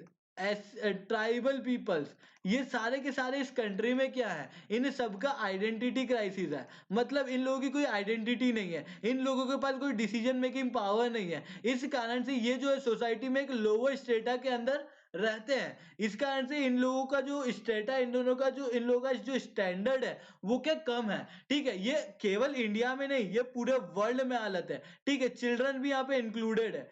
ठीक है, ये पूरे वर्ल्ड में हालत है। तो अगर एक कंट्री को अपने आप को इंप्रूव करना है, तो उसको ना जेंडर इक्वालिटी बहुत ज्यादा इंपॉर्टेंट है, पहली चीज। ठीक है, उसको जेंडर इक्वालिटी बहुत ज्यादा इंपॉर्टेंट है। तो जो नेक्स्ट इंडेक्स आपका है ना, वो है आपका जेंडर डेवलपमेंट इंडेक्स। मतलब कि जो डेवलपमेंट है, चाहे वो LGBTQ का हो, ठीक है, LGBTQ भी एक प्रकार का जेंडर है, it is known as a third gender. ठीक है, उसके अलावा आपका जो वुमन है, इन लोगों का कितना डेवलपमेंट हुआ है, ठीक है, पिछले के मुकाबले, पिछले टाइम के मुकाबले, वो मैं जेंडर डेवलपमेंट इंडेक्स के अंदर कैलकुलेट करता हूं। इसके अलावा जेंडर इनइक्वालिटी इंडेक्स, ठीक है, ये भी बहुत इंपॉर्टेंट इंडेक्स है। क्यों इंपॉर्टेंट है? क्योंकि, ठीक है, क्योंकि अगर जेंडर इक्वल होंगे, मतलब कि सोसाइटी में मेल फीमेल का बराबर से होगा, तो इससे क्या होता है कि वुमन जो है, वुमन का भी एक डिसीजन मेकिंग पावर होती है वुमन के पास। जब वुमन के पास डिसीजन मेकिंग पावर होती है तो वुमन ये डिसाइड कर सकती है, महिलाएं घर की डिसाइड कर सकती है कि घर में कितने चाइल्ड होना चाहिए, ठीक है। She can stop her husband as well at that point. Otherwise क्या होगा कि जो मेल है या फिर जो आपके सन इन लॉ है, मतलब ससुर या सास है, वो लोग इस वुमन पे क्या करेंगे, प्रेशराइज करेंगे कि बॉय चाइल्ड हो। और जब तक बॉय चाइल्ड नहीं होता तब तक ट्राई होता रहेगा, जिसकी वजह से क्या होगा, लगातार पॉपुलेशन का इंक्रीज होगा। और पॉपुलेशन अगर बढ़ती है तो इंफ्रास्ट्रक्चर तो सेम है, पॉपुलेशन बढ़ती है तो पर पीपल के ऊपर, पर पर्सन के ऊपर क्या होता है, इंफ्रास्ट्रक्चर कम होता चला जाता है, ठीक है। तो इस कारण से क्या होता है कि ह्यूमन का डेवलपमेंट जो है वो क्या हो जाता है, मुश्किल हो जाता है उस सोसाइटी के अंदर, जब पे पॉपुलेशन बहुत ज्यादा हो जाती है। इस कारण से जो है आपके ह्यूमन जेंडर इनइक्वालिटी इंडेक्स को भी जोड़ा गया है कि जेंडर के अंदर इनइक्वालिटी तो नहीं है। इससे क्या होगा कि आप लोगों का पहला तो, ठीक है, पहला तो अगर जेंडर की इनइक्वालिटी कम होगी तो पहला जो है वो आपका हाई बर्थ रेट कम होगा। हाई बर्थ रेट कम होगा मतलब क्या कि मैन और वुमन क्या होंगे, बराबर होंगे। दूसरा क्या होगा कि आपकी हाई डेथ रेट अगर कम होगी, तो हाई डेथ रेट के कम होने की वजह से क्या होता है, हाई डेथ रेट के कम होने की वजह से मेरा हेल्थ जो है वो इम्प्रूव होता है, ठीक है। क्योंकि अगर लोग ज्यादा पैदा होंगे तो क्या होगी, डेथ रेट ज्यादा होगी, जिसकी वजह से हेल्थ के अंदर जो है प्रॉब्लम आएगी। क्योंकि नंबर ऑफ हेल्थ वर्कर जो है, जो नंबर ऑफ कॉलेजेस हैं, वहां पे नंबर ऑफ सीट्स तो सेम ही है ना बेटा। तो नंबर ऑफ सीट सेम होने के कारण आपके हेल्थ के अंदर, एजुकेशन के अंदर, क्योंकि स्कूलों में भी सीट सेम है, अगर आप पॉपुलेशन लगातार बढ़ाते जाएंगे तो उससे क्या होगा, दिक्कत आएंगी, ठीक है। आपके इंफ्रास्ट्रक्चर में, आपके ह्यूमन के डेवलपमेंट में, आपके इन तीनों चीजों को गेन करने में, चाहे वो लाइफ एक्सपेक्टेंसी हो, चाहे वो स्टैंडर्ड, आपका स्टैंडर्ड ऑफ लिविंग हो, चाहे वो आपका एजुकेशन हो, इन तीनों को गेन करने में आपको प्रॉब्लम क्रिएट होने वाली है, ठीक है। यहाँ पे थोड़ा सा गड़बड़ हो गया, ये एजुकेशन है, ठीक है, सॉरी, ये आपका एजुकेशन है, ठीक है। तो आपको समझ आया कि ये दोनों कैसे लिंक्ड है, ह्यूमन डेवलपमेंट इंडेक्स और जेंडर इनइक्वालिटी इंडेक्स। तो जेंडर इनइक्वालिटी इंडेक्स में क्या क्या देखा जाता है, पहला कि रिप्रोडक्टिव हेल्थ इंपॉर्टेंट है कि नहीं, ठीक है। तो अगर एक सोसाइटी में रिप्रोडक्टिव हेल्थ इंपॉर्टेंट है कि नहीं। दूसरा है कि वुमन का एम्पावरमेंट हो रहा है कि नहीं, मतलब कि वुमन को प्रॉपर से है कि नहीं। अगर वुमन को प्रॉपर से होगा तो उसकी रिप्रोडक्टिव हेल्थ पे भी ध्यान रखा जाएगा। अगर वुमन को प्रॉपर से होगा तो हाई बर्थ रेट जो है वो कंट्रोल किया जाएगा। और तीसरा है इकोनॉमिक स्टेटस, जो क्लियरली बताता है कि वुमन का अगर इकोनॉमिक स्टेटस अच्छा है तो मतलब क्या है कि वुमन जो है वो क्या हो रही है, लेबर में पार्टिसिपेट कर रही है, मतलब इकोनॉमिक एक्टिविटी में पार्टिसिपेट कर रही है। और अगर वुमन इकोनॉमिक एक्टिविटी में पार्टिसिपेट कर रही है तो जो प्रोडक्शन है वो पर पर्सन बढ़ने वाला है, मतलब जीडीपी बढ़ने वाला है। क्यों? क्योंकि अगर केवल मेल काम करेंगे, मतलब हाफ पॉपुलेशन ही काम कर पा रही है, बची हुई हाफ जो है वो स्टेगनेंट है, जो केवल घर का ही काम संभाल रही है, जिससे बस यही एक्सपेक्टेशन है कि वो घर का काम संभाले, मतलब उससे कोई प्रोडक्शन नहीं हो रहा है, क्योंकि वो डायरेक्ट कंजप्शन में काम कर रही है, जिसकी वजह से इकोनॉमी जो है वो आगे नहीं बढ़ेगी। बल्कि अगर वुमन को, मतलब वुमन का अगर पार्टिसिपेट कर रहा हूं मैं, तो लगातार जो है उससे क्या होगा, वुमन का पार्टिसिपेट होने से क्या होगा कि आपका वर्कफोर्स जो है वो डायरेक्टली डबल हो जाएगी, मतलब जो प्रोडक्शन करने वाली पीपल है वो डायरेक्टली डबल हो जाएंगे, जिससे क्या क्या होगा, आपका जीडीपी जो है वो बढ़ बढ़ जाएगी, ठीक है। उसके अलावा सारी चीज जो है वो इकोनॉमी से चलती है, मतलब वुमन का अगर आपको इंपावरमेंट करना है ना तो आपको इकोनॉमी जो है उसके हाथ में फाइनेंस देना होगा, ठीक है। अगर आपने देखा होगा तो आपके घर में सबसे ज्यादा पावरफुल कौन है, मेल। वाई? क्योंकि उसके पास फाइनेंस है, ठीक है। जिसके पास पैसा होता है, जिसके ऊपर पास इकोनॉमिक कंडीशन बेटर होती है, उसके पास पावर होती है। और क्योंकि मेल अगर इकोनॉमिकली स्ट्रांग होगा तो वो जो है डोमिनेट होगा, वो डोमिनेट होगा किस पे होगा, वुमन पे होगा। इस कारण से, ठीक है, अगर ये जो डोमिनेंस है, मेल डोमिनेंट सोसाइटी को कम करना है तो मुझे क्या करना होगा, वुमन को स्ट्रांग करना होगा। वुमन को भी स्ट्रांग करने के लिए मुझे क्या करना होगा, उसकी इकोनॉमिक एक्टिविटी को इंप्रूव करना होगा, मतलब उसका फाइनेंस जो है उसके हाथ में देना होगा। So third thing is the economic index. तो मतलब जेंडर इनइक्वालिटी को अगर मेजर करना है तो मैं इन तीन चीजों से मेजर कर सकता हूँ, मतलब उनकी रिप्रोडक्टिव हेल्थ कितनी है, उसका एम्पावरमेंट कितना हो रहा है, और उसका थर्ड थिंग कि उसका इकोनॉमिक स्टेटस क्या है। सो इससे मुझे पता चल जाएगा जेंडर इनइक्वालिटी इंडेक्स क्या है, ठीक है। The third thing is the inequality adjustment human development index, ठीक है। मान लीजिए इसका मतलब क्या है, मान लीजिए कि अगर एक कंट्री है जहां पर क्या है, जहां पर ना केवल 10 लोग जो है वो करोड़ों कमाते हैं, करोड़ों कमाते हैं, मतलब इनका स्टैंडर्ड ऑफ लिविंग जो है वो बहुत अच्छा है, ठीक है, क्योंकि वो लोग करोड़ों कमाते हैं, ठीक है। बाकी जो कंट्री के लोग हैं, ठीक है, ये आपकी कंट्री हो गई जहाँ पे कि ये जो 10 लोग हैं आपके, ये बहुत गजब का पैसा कमाते हैं। बाकी लोग जो है ना, ये सब के सब गरीब हैं, ठीक है। तो इनका स्टैंडर्ड ऑफ लिविंग क्या होगा? कम होगा। इनकी एजुकेशन कैसी होगी? वीक होगी। इनका हेल्थ कैसा होगा? वीक होगा, ठीक है। सो क्या ह्यूमन का डेवलपमेंट हो पा रहा है? ओवरऑल ह्यूमन का डेवलपमेंट नहीं हो पा रहा है, केवल 10 लोगों के ह्यूमन का डेवलपमेंट हो रहा है। और जो ह्यूमन डेवलपमेंट रिपोर्ट है, वो कहती है कि हर एक व्यक्ति का, मतलब एक कंट्री में हर एक व्यक्ति का ह्यूमन का डेवलपमेंट होना चाहिए। मतलब कि ह्यूमन के डेवलपमेंट के लिए जो है, लोगों के बीच में इनइक्वालिटी नहीं होना चाहिए, चाहे वो इकोनॉमिकली हो, चाहे चाहे वो सोशली हो, इकोनॉमिकली हो, पॉलिटिकली हो। क्योंकि अगर एक ही सेक्शन ऑफ द सोसाइटी को मैं सोसाइटी में एक अच्छा दर्जा दूंगा, वो अच्छा पॉलिटिक्स में क्या कर रही है? इंडल्ज कर रही है, बाकी लोगों को मैं राइट्स नहीं दूंगा, तो क्या एक लेवल प्लेइंग फील्ड नहीं मिलेगा, जिसकी वजह से जिसको मैंने पावर दिया है, वो लगातार जो है वो अपने आप को डेवलप करेगा। जिसको पावर नहीं मिला है ना, उसे लगेगा कि मुझे डेवलपमेंट नहीं मिल रहा है, जिसकी वजह से विद्रोह होंगे, जैसे नेपाल में होता आया है, ठीक है, जहां पर कॉन्फ्लिक्ट की वजह से, ठीक है, जो संस्कृत स्पीकिंग और हिंदी स्पीकिंग में है, तो वहां पर क्या हो रहा है? एक डिफरेंस क्रिएट हो रहा है। क्यों डिफरेंस क्रिएट हो रहा है? क्योंकि इनइक्वालिटी है, सोशली और पॉलिटिकली। क्यों? क्योंकि जो संस्कृत स्पीकिंग पीपल है नेपाल में, उन लोगों को अच्छा सोशल और पॉलिटिकल लिविंग दिया गया है, जबकि जो हिंदी स्पीकिंग पीपल है, उन लोगों को एक अच्छा स्टैंडर्ड नहीं दिया गया है सोशली और पॉलिटिकली, तो उनका डेवलपमेंट नहीं हो पाया। इस कारण से ओवरऑल कंट्री का डेवलपमेंट थोड़ी हुआ है, वो तो एक कम्युनिटी का डेवलपमेंट हुआ। तो अगर कंट्री को अपना ह्यूमन डेवलपमेंट रिपोर्ट बनाना है, तो इम्प्रूव करना है, तो अपनी इनइक्वालिटी को एडजस्ट करना पड़ेगा। जो चौथा चीज है, वो inequality adjustment, and inequality adjustment human index है। The next thing is the multi dimensional poverty index. ठीक है, एक कंट्री में अगर नंबर ऑफ पुअर्स जो है, ठीक है, वो ज्यादा होंगे।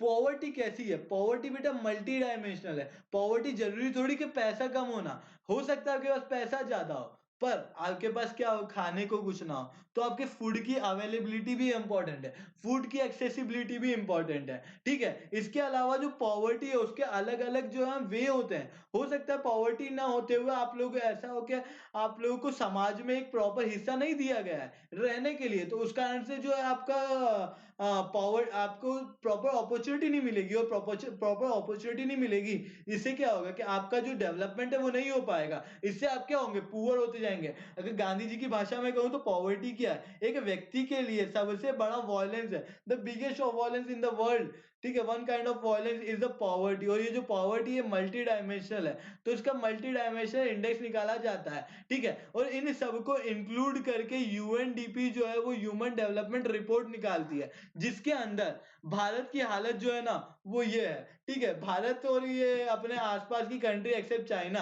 ठीक है, जब अपना ह्यूमन डेवलपमेंट इंडेक्स चेक करते हैं ना, तो ऐसे चेक करते हैं कि नीचे से चेक कर, नीचे से वहां कहीं होगा। इंडिया की जो रैंक है वो कहाँ पे? 132 में। याद रखिएगा, पहले कितने? 120, 131। पहले कितनी थी? 129 थी, वहां से 2 पॉइंट गिर के 131 हो गई है, ठीक है।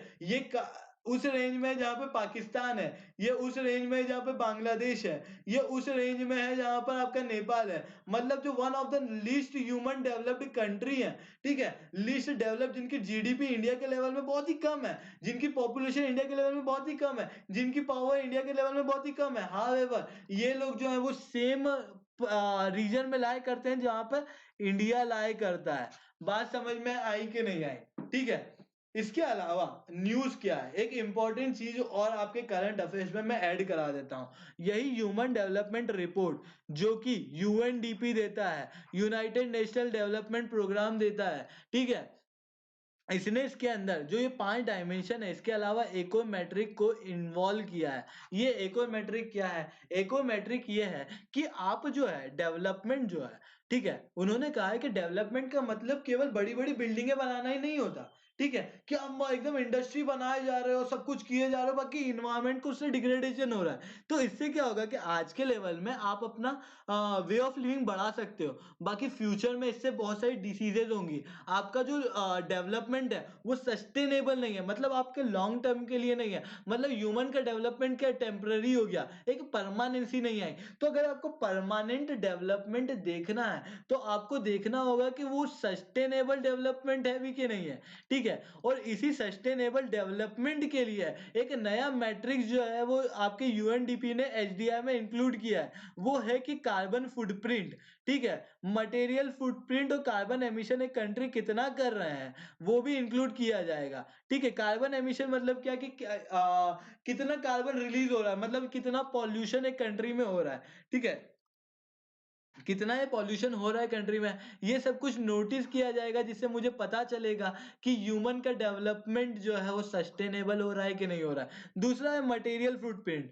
मटेरियल फुटप्रिंट को भी डाला जा रहा है। मटेरियल फुटप्रिंट का मतलब क्या है? मटेरियल फुटप्रिंट का मतलब सीधा सीधा ये है कि अगर अगर अगर अगर मैंने बिल्डिंग बनाई है, ठीक है, मान लो मैंने बिल्डिंग बनाई है, उससे मैंने कुछ रिपरकेशन पीछे छोड़ दिया, मतलब कुछ चीजें ऐसी है जो क्या है कि आज के लिए तो वो बिल्डिंग बन गई है, बाकी एक बड़े टाइम के लिए वो प्रॉब्लम है, मतलब जो पीछे एक फुटप्रिंट उसने छोड़ा है, जिसकी वजह से क्या हो रहा है कि जैसे सीमेंट के कण, ठीक है, डस्ट जो एयर में मिल गई, जिससे पॉल्यूशन क्रिएट हो रहा है। ठीक है, हो सकता है तो ये क्या है, एक मटेरियल फुटप्रिंट है, मतलब अपने पीछे छोड़े हुए फुटप्रिंट डेवलपमेंट के दौरान इन लोगों को भी, इन चीजों को भी इंक्लूड किया जाएगा, ताकि देखा जाए कि ह्यूमन का डेवलपमेंट जो हो रहा है वो सस्टेनेबल वे में हो रहा है कि नहीं हो रहा है।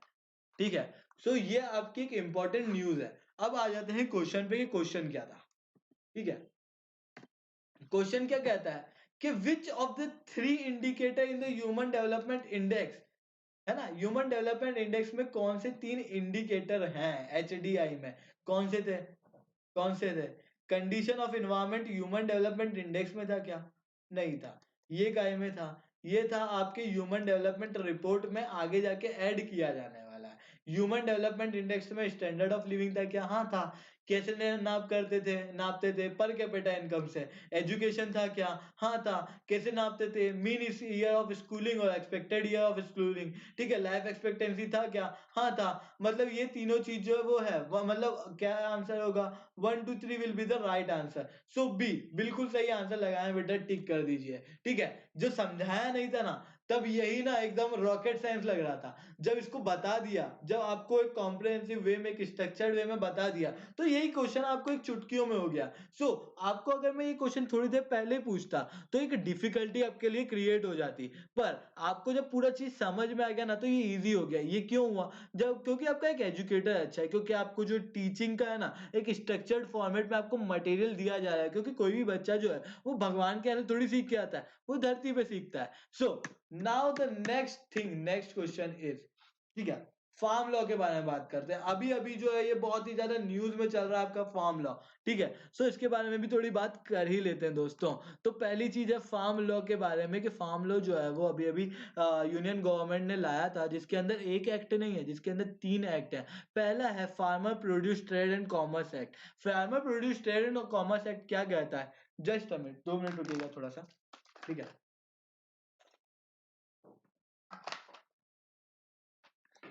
ओके, सो इसको ना अपन तोड़ लेते हैं दोस्तों।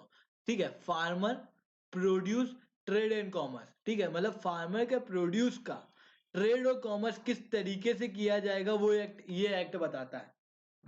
इसके बारे में समझते हैं कि क्या ये एक्ट कहता है। ये एक्ट कहता है कि अभी तक क्या होता था ना, अभी तक एक प्रॉब्लम होती थी कि देयर आर एपीएमसी मंडी, मतलब क्या, एक एरिया में एक मंडी दी जाती थी, उस मंडी के अंदर ही एक फार्मर को जो है अपना जो भी प्रोड्यूस है, मतलब अगर एक फार्मर जो है वो मान लीजिए इस रीजन में रहता है जहां पर ये मंडी है, ठीक है, तो ये फार्मर जो है अपना प्रोड्यूस जो कर रहा है, उसको ये बाइंडिंग होती थी कि वो अपना सामान जो है वो इस मंडी में भेजे बेचे। यहाँ पे मंडी में मंडी कमेटी होती थी। ये मंडी कमेटी जो है वो एक हाई रेट जो है, ठीक है, उसने कुछ रेट फिक्स किया है इस फार्मर के लिए। मान लो टमाटर के लिए उसने 12 रुपए किलो किया है, ठीक है। अब फार्मर जो है वो एक्सपेक्ट कर रहा था कि उसे 15 रुपए किलो मिले। हाँ भाई, हाँ देवा, कि मंडी कमेटी ने 12 रुपए किया है, तो फार्मर के पास एक दिक्कत हो जाती थी कि वो ये जो प्रोड्यूस है वो घर तो ले जा नहीं सकता और दूसरी मंडी में वो बेच नहीं सकता। तो उसको दिक्कत ये होती थी कि उसको यहीं पे बाइंडिंग होता था कि जो प्राइस उन लोगों ने सेट किया है उसके ऊपर उसको बेचना पड़ता था, जिसकी वजह से क्या होता था कि उसको जो एक्चुअल प्रोडक्शन, ठीक है, मार्केट में जो टमाटर आपको 30 रुपए किलो मिलते हैं ना, वो फार्मर जो है ना वो 12 रुपए किलो में इन ट्रेडर्स को बेचता था। ठीक है, जिसकी वजह से क्या होता था, फार्मर की इनकम जो है वो अभी तक कम होती थी, है ना। पर अब क्या किया है, अब ये किया है कि आपको अपने ही एरिया की एपीएमसी मंडी में नहीं बल्कि वर्ल्ड की, सॉरी इंडिया की किसी भी एपीएमसी मंडी में आप जाके बेच सकते हैं, जहां पे आपको प्राइस जो है वो अच्छा मिले। इससे क्या होगा कि एक फार्मर को क्या होगा कि एक लेवल प्लेइंग फील्ड मिलेगा। यहाँ पे फार्मर को बहुत सारी जगह है जहाँ पे वो अपनी चीजों को बेच सकता है। तो क्या कर सकता है, वो इन सारी मंडियों के बीच में वो बार्गेन कर सकता है और लगा सकता है कि मुझे कितने पैसे में सामान बेचना है। ठीक है, इससे फार्मर का क्या होगा, फायदा होगा। ठीक है, पहली चीज। दूसरी चीज है farmer empowerment protection on the price assurance of farm service act. ये एक्ट क्या कहता है, देखिए कि कॉन्ट्रैक्ट फार्मिंग करके एक चीज होती है।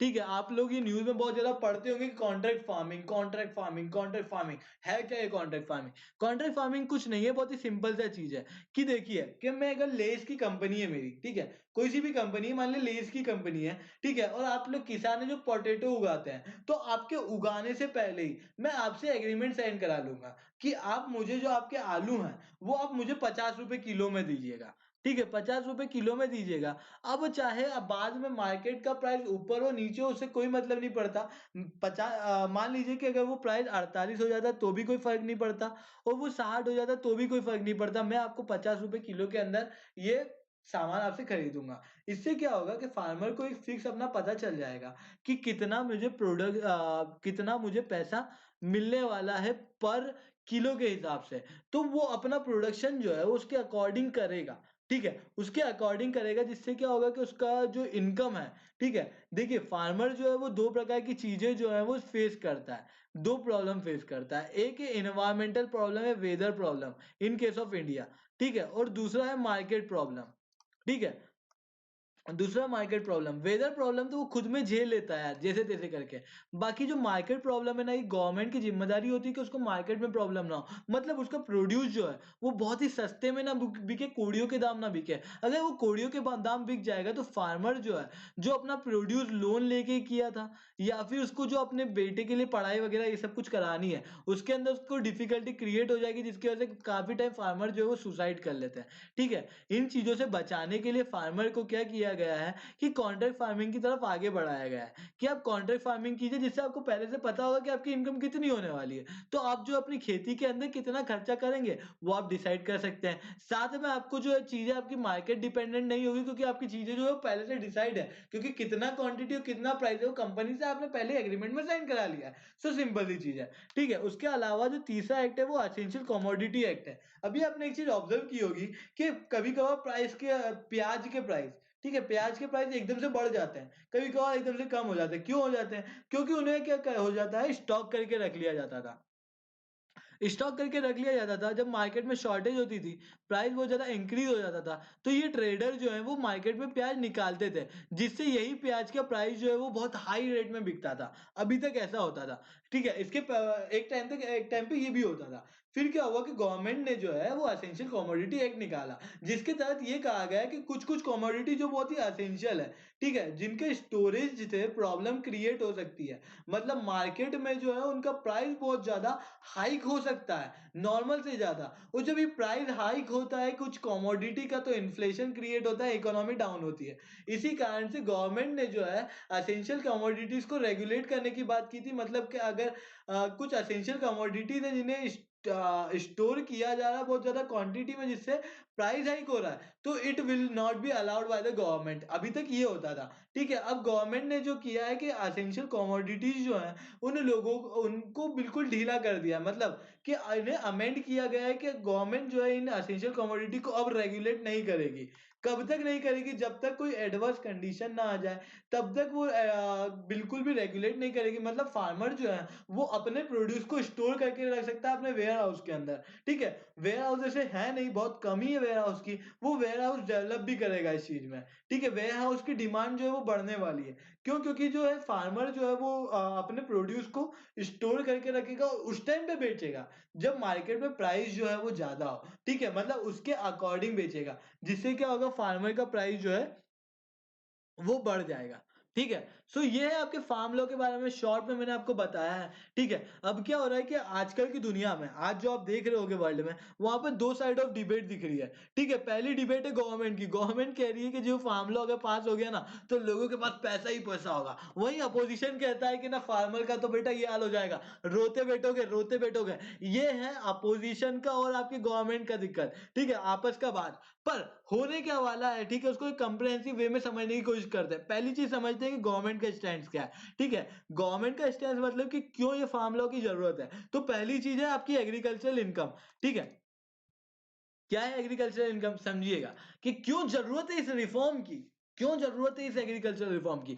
बात यह है कि अगर आप 1994 से है ना 2014 के बीच में देखेंगे, एग्रीकल्चरल एग्रीकल्चरल और सॉरी नॉन एग्रीकल्चरल इनकम के बीच का डिफरेंस, तो 1994 में ये जो डिफरेंस था, ठीक है, 1994 में इन दोनों एग्रीकल्चर से और नॉन एग्रीकल्चर से इनकम जो जनरेट होती है, ठीक है, एक व्यक्ति के पास, इनका डिफरेंस जो था 1994 में वो था 25,000 के अराउंड। मतलब कि एग्रीकल्चर से जितना इनकम जनरेट होता था, ठीक है, उससे लगभग 25,000 ज्यादा इनकम जनरेट हो रहा था नॉन एग्रीकल्चरल मतलब इंडस्ट्री या फिर दूसरी चीजों में। ठीक है, बल्कि 2014 में ये हुआ कि 1.42 लाख रुपीस का ये डिफरेंस हो गया। मतलब क्या कि एग्रीकल्चर के अंदर जो इनकम क्रिएट हो रही है वो कम होती जा रही है और नॉन एग्रीकल्चर वे में जो इनकम है वो बढ़ती जा रही है, जिसकी वजह से जो एग्रीकल्चर मतलब जो फार्मर है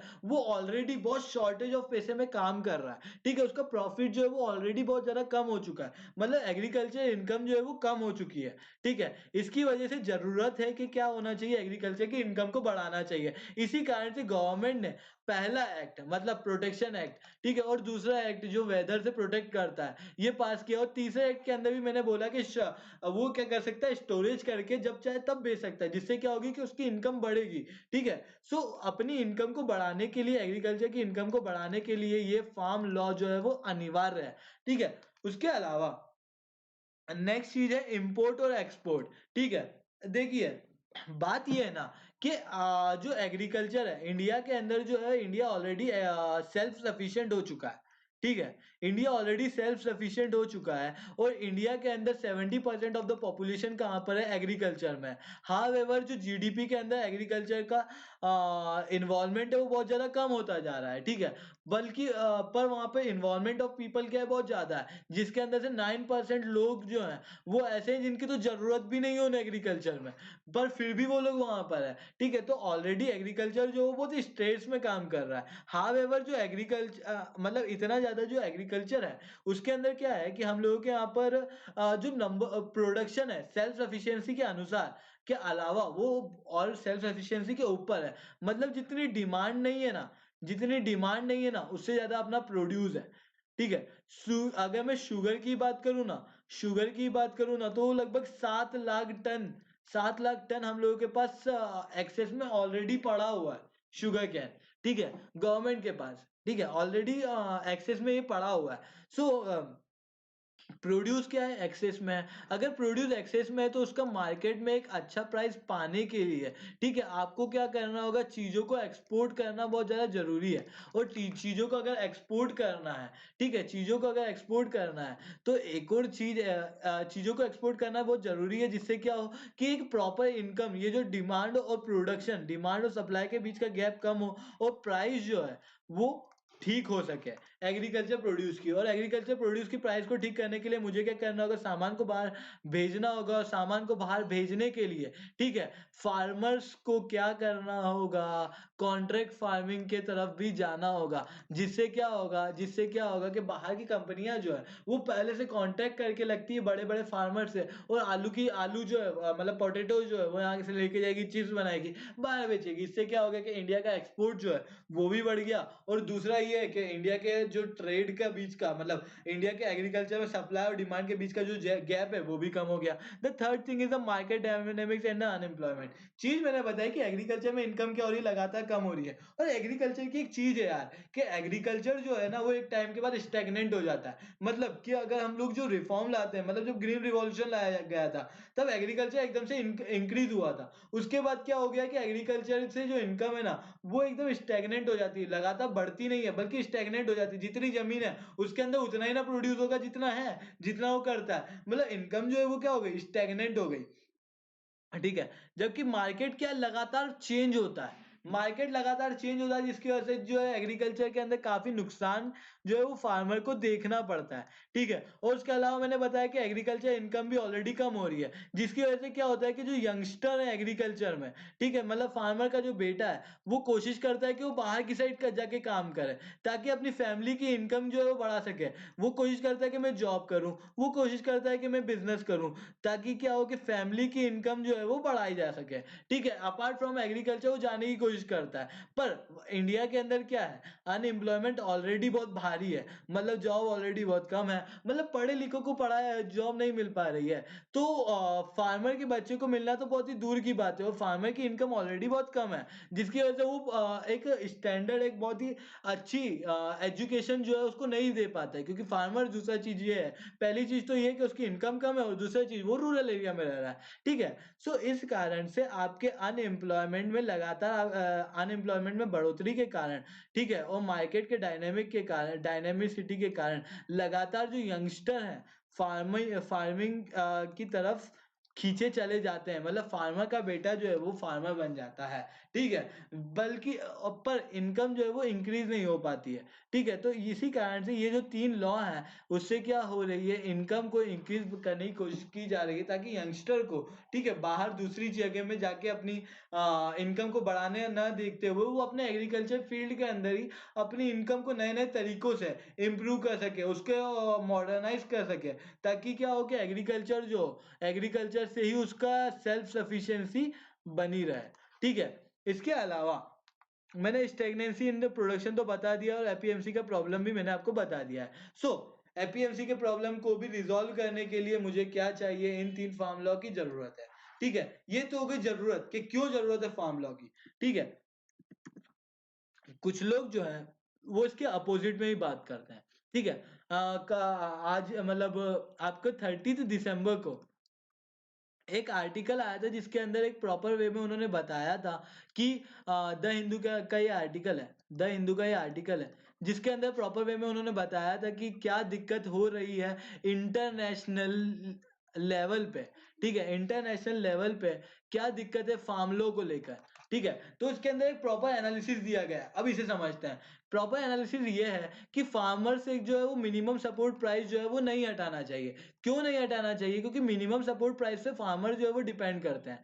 ठीक है। ये तो हो गई पहली चीज। दूसरी चीज कि इसका इंटरनेशनल इंपैक्ट क्या है, इसका इंटरनेशनल कारण क्या है। देखिए कि बड़े टाइम से जो नॉर्दर्न कंट्री है, जैसे आपका यूएस है, यूके है, ठीक है, यूएस यूके अगर आप देखेंगे तो ये कहाँ पे आती है, नॉर्दर्न हेमिस्फेयर में आती है। ठीक है। जो कि एकदम ठंडे इलाके में है। यहाँ पे अगर आप देखेंगे तो जैसे कनाडा है, कनाडा भी उनमें में से एक है। अपन कनाडा का एग्जाम्पल ले लेते हैं, तो कनाडा के अंदर, कनाडा, यूएस, यूके, ये सारी जितनी भी नॉर्दर्न कंट्री है, वहां पर एक ही प्रकार का सिंगल या डबल टाइप की क्रॉप्स होती हैं। ठीक है। जैसे आपके कनाडा के अंदर मुझे मिलेगा वीट। ठीक है। ये जो वीट है, जो सिंगल प्रकार का क्रॉप है, वो बहुत ही ज्यादा अमाउंट में होता है। ठीक है। बहुत ज्यादा अमाउंट में होता है। जब ये बहुत ज्यादा होता है ना, जब ये बहुत ज्यादा होता है ना, तो ये क्या हो जाता है कि डिमांड से एग्जिट कर जाता है। मतलब कि सप्लाई जो है वो क्या होगी, ज्यादा हो जाएगी डिमांड से। ऐसे केस में इन नॉर्दर्न कंट्रीज को क्या करना होगा, अपने सामान को बाहर एक्सपोर्ट करना होगा। अपने सामान को बाहर एक्सपोर्ट कब कर सकता है, जब वर्ल्ड लेवल पे कनाडा अगर वीट की बात करता है तो कनाडा अपने वीट को बाहर एक्सपोर्ट करना चाहता है। अगर वो अपने वीट को बाहर एक्सपोर्ट करना चाहता है तो बाहर उसका डिमांड भी तो होना चाहिए। और उसका डिमांड बनाने के लिए क्या करना होगा, कि उसका डिमांड बनाने के लिए अपने को जो दूसरी कंट्री है उससे सस्ते दाम में अपने प्रोडक्शन को बेचना होगा, अपने प्रोड्यूस को बेचना होगा बाहर की साइड। ठीक है। सो इसी कारण से एक स्ट्रेटेजी लाई गई थी, एग्रीकल्चर एग्रीमेंट। ठीक है। ये एग्रीकल्चर एग्रीमेंट क्या था, ये एग्रीकल्चर का एग्रीमेंट ये था कि सारी डेवलपिंग कंट्री जितनी भी होंगी, जितनी भी डेवलपिंग कंट्री है, वो अपनी कंट्री में 10% ऑफ सब्सिडी दे सकती है। ठीक है।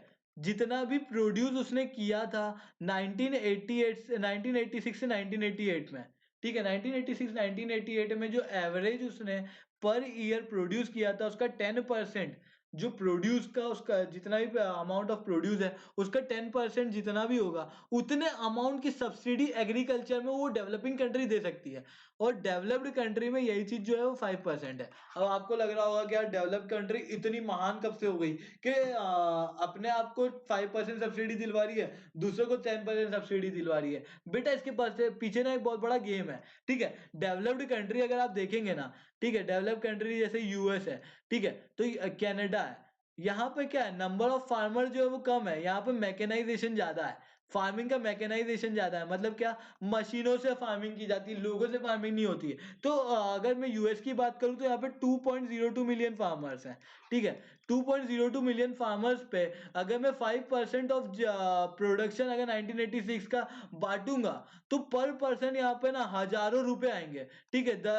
मतलब मोर देन $1000 जो है वो पर पर्सन पे एज सब्सिडी दिया जा सकता है। बल्कि अगर इंडिया की बात करें ना तो 10 मिलियन पीपल है। ठीक है। ऐसे जितनी भी डेवलपिंग कंट्री है उनकी पॉपुलेशन जो है वो मैक्सिमम कहाँ पे डिपेंडेंट है, एग्रीकल्चर पे डिपेंडेंट है। तो अगर वो 10% जो है ना वो पर पर्सन पे आके क्या हो जाता है, बहुत कम हो जाता है। ठीक है। और यही ये एक ट्रिक है ताकि नॉर्दर्न कंट्री क्या कर सके कि सब्सिडी जो है गवर्नमेंट द्वारा डेवलपिंग कंट्री में कम करा सके। अगर सब्सिडी कम होगी तो मतलब प्रोडक्शन का प्राइस क्या होगा डेवलपिंग कंट्री में, ज्यादा हो जाएगा। अगर प्रोडक्शन का प्राइस ज्यादा होगा इसका मतलब क्या हुआ, सीधे सीधे इसका मतलब ये हुआ कि प्रोडक्शन कम होगा, प्रोडक्शन का कॉस्ट जो है डेवलपिंग कंट्री में बढ़ जाएगा। और कॉस्ट ऑफ प्रोडक्शन जो नदर्न कंट्री जो डेवलप कंट्री है उसके अंदर क्या ऑलरेडी कम है। अगर डेवलपिंग में ज्यादा कॉस्ट है और डेवलप्ड में ज्यादा, डेवलपमेंट में कम, डेवलप्ड में कम है, तो ये जो डेवलप्ड कंट्री का प्राइस है, जो डेवलप्ड कंट्री का कम वाला दाम वाला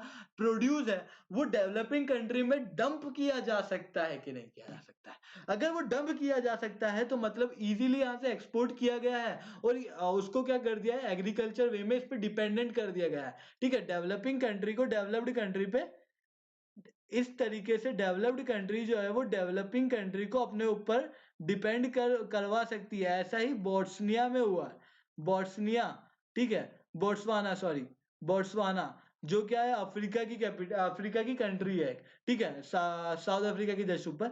तो यहाँ पर भी ऐसा ही हुआ है कि इन लोगों को पूरी तरीके से डिपेंड करा दिया। अब समझिए कि जब बोट्सवाना पूरी तरीके से एग्रीकल्चर प्रोड्यूस पे कैसे डिपेंड हुआ। देखिए कि बोट्सवाना के अंदर पूरा डंप जो है वो डेवलप्ड कंट्री के प्रोड्यूस का हो गया, तो यहाँ के जो लोकल फार्मर्स हैं वो क्या हो गए, नुकसान में जाने लगे, और लोग जो है वो फार्मिंग से हट के दूसरे सेक्टर की तरफ बढ़ने लगे, जिसकी वजह से इंडिजीनियस जो फार्मिंग का प्रोड्यूस है, जो प्राइमरी सेक्टर का प्रोड्यूस है वो कम हो गया, जिसकी वजह से आपको अर्बन राइट देखने को मिलेंगे। अर्बन राइट देखने को मिलेंगे खाने को लेकर, चीजों को लेकर, क्योंकि डेवलप्ड कंट्री अगर किसी दिन प्रोड्यूस करना बंद कर देती है, क्या फिर वहां का प्रोड्यूस जो है वो कम हो जाता है, इनसफिशिएंट हो जाता है उन्हीं के लोगों के लिए, तो वो क्या कर सकती, क्या एक्सपोर्ट नहीं कर पाएगी इन डेवलपिंग कंट्री जैसे बोट्सवाना की तरफ।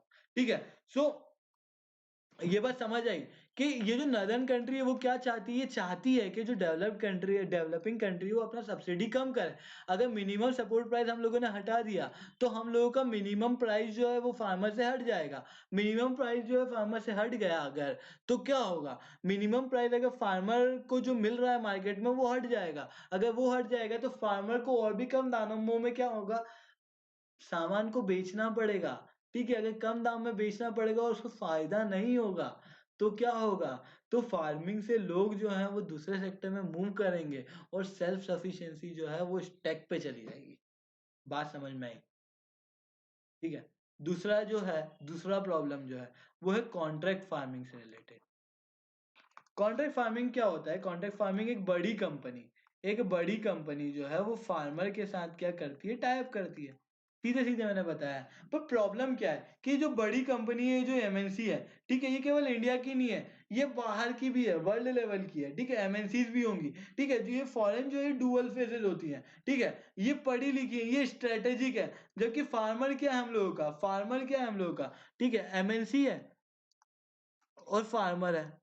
फार्मर जो है वो हम लोगों का क्या है, सीधा साधा है, ठीक है, जिसको ज्यादा स्ट्रेटेजी नहीं पता है। एमएनसी बहुत स्ट्रेटेजिक है, ठीक है, तो वो एग्रीमेंट में इस तरीके से चेंज करेगी जिसकी वजह से फार्मर जो है वो पूरी तरीके से इसके अंडर आ जाए, मतलब पूरा का पूरा फायदा जो है वो एमएनसी अपनी तरफ निकालने की कोशिश करेगी, जिसकी वजह से फार्मर जो है वो क्या होगा, नुकसान में जाएगा। अगर मैं फार्मर को बहुत ज्यादा वॉलेटाइल बना दूंगा मार्केट के अंदर, तो दिक्कत किसकी होगी, फार्मर की होगी, और फार्मर की सुसाइड जो है वो नंबर ऑफ सुसाइड क्या होती जाएगी, बढ़ती जाएगी, ठीक है। ये प्रूफ आपका क्या है, ठीक है, देखिए कि फार्मर ऑलरेडी जो है वो मार्केट में ऑलरेडी बहुत ज्यादा वल्नरेबल है, बहुत ज्यादा वॉलेटाइल है, मतलब ऑलरेडी बहुत ज्यादा मार्केट में दिक्कत में है, क्योंकि उसको आसानी से ठग लिया जाता है मार्केट में, ठीक है। ये आपको प्रूफ मिलेगा पंजाब के अंदर, अगर आप गांव में जाओगे ना, तो यहाँ पे ऐसे भी गांव है जहाँ पे 59 विडोज हैं, ठीक है, 59 विडोज हैं। किसकी विडोज है, ये वो विडोज वुमन है जिसके हस्बैंड फार्मिंग में काम करते थे और उन्होंने सुसाइड कर लिया है। क्यों किया, क्योंकि ना उन लोगों को फार्मिंग से वो आउटपुट नहीं मिल पा रहा था। सो अगर कोई भी इम्प्लीमेंटेशन फार्म में करना है, एग्रीकल्चर में करना है, तो वो सोच समझ के करना होगा, क्योंकि इसके इतने सारे रिपरकेशन हो सकते हैं फार्मिंग को लेकर, ठीक है। इसके अलावा है ना, राइट असेसमेंट जो है वो कॉन्ट्रैक्ट फार्मिंग का बहुत ज्यादा जरूरी है, क्योंकि कॉन्ट्रैक्ट फार्मिंग जो है उसके अंदर एमएनसी और फॉरेन इन्वेस्टर मिलके फार्मर को ठग सकते हैं, और फार्मर्स का यही कहना है यार कि हम लोग इनके साथ नहीं जा सकते, क्योंकि दिक्कतें क्रिएट हो रही हैं। क्यों दिक्कतें क्रिएट होंगी, क्योंकि फार्मर जो है वो सीधा साधा है और एमएनसी जो है वो बहुत तेज तर्राट है, ठीक है। इसके अलावा बहुत सारे लोगों का कहना है कि बाहर जो कंट्रीज है जैसे कनाडा है, ठीक है, जो नदर्न कंट्री जो बहुत ज्यादा अमाउंट में प्रोड्यूस करती है, तो इनके ये जो है सामान क्या है, ये जो अपना प्रोड्यूस जो है वो सस्ते दामों में बेचती है, ठीक है। ऐसा बहुत लोग कहते हैं कि ये लोग जो है वो सस्ते दामों में बेचती है, तो इनका इंपोर्ट जो है वो इंडिया में कर लेना चाहिए, जिससे वो गरीब लोग जिनके पास फूड नहीं मिल पाता है उन लोगों को फूड मिल जाएगा, ठीक है, उन लोगों को फूड मिल जाएगा। पर प्रॉब्लम क्या है, प्रॉब्लम ये है कि इन कनाडा वगैरह से अगर हम लोग ले लेंगे, तो इंडिया के फार्मर को जो प्रोडक्शन है वो क्या हो जाएगा, वेस्ट हो जाएगा, ठीक है। उसका प्रोडक्शन जो है वो वेस्ट हो जाएगा। इसके अलावा जो है ये ग्रीन एनर्जी पुश जब क्योंकि कनाडा वगैरह इन सब में क्या है कि कभी ग्रीन एनर्जी पुश जो है वो आगे बढ़ रहा है, मतलब चीजें जो है फार्मिंग जो है वो ग्रीन एनर्जी की तरफ जाने वाली है, जिसकी वजह से नंबर ऑफ प्रोडक्शन क्या होगा, गिरने वाला होगा। और अगर हम लोग डिपेंड हो जाएंगे इन कंट्रियों पर, जैसे नॉर्दर्न कंट्रियों पर, तो हम लोगों के लिए क्या हो जाएगी, आगे जाके प्रॉब्लम क्रिएट हो जाएगी, क्योंकि आगे जाके ये बस सेल्फ सफिशिएंट की तरफ जाने वाली है। बात समझ में आई कि नहीं, ठीक है। अब वो लोग जो कह रहे हैं कि एमएसपी हटेगी कि नहीं हटेगी, ठीक है। सो नेक्स्ट थिंग इज कि एमएसपी हटेगी कि नहीं हटेगी, ठीक है।